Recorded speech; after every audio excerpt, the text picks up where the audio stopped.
بسم الله الرحمن الرحيم.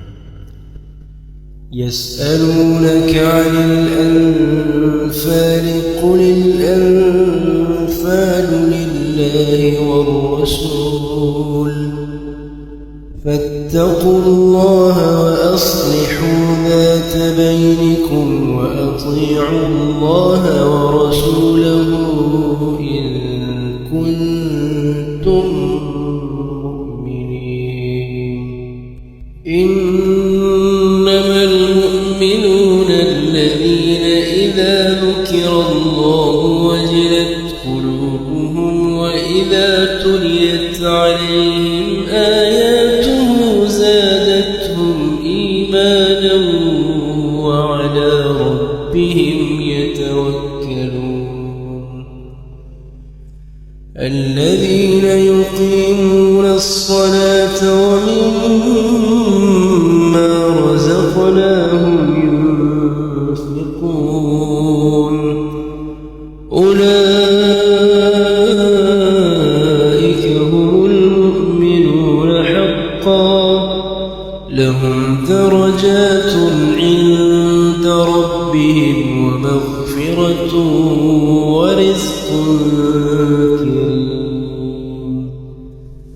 كما أخرجك ربك من بيتك بالحق وإن فريقا من المؤمنين لكارهون يجادلونك في الحق بعدما تبين كأنما يساقون إلى الموت وهم ينظرون.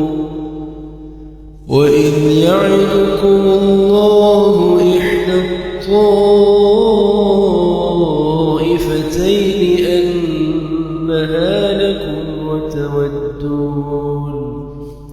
وتودون أن غير ذات الشوكة تكون لكم ويريد الله أن يحق الحق بكلماته ويقطع دابر الكافرين.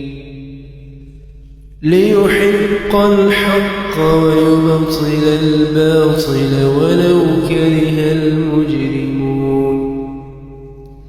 إذ تستغيثون ربكم فاستجاب لكم أني ممدكم ب1000 من الملائكة مردفين. وما جعله الله إلا بشرى ولتطمئن به قلوبكم وما النصر إلا من عند الله إن الله عزيز حكيم.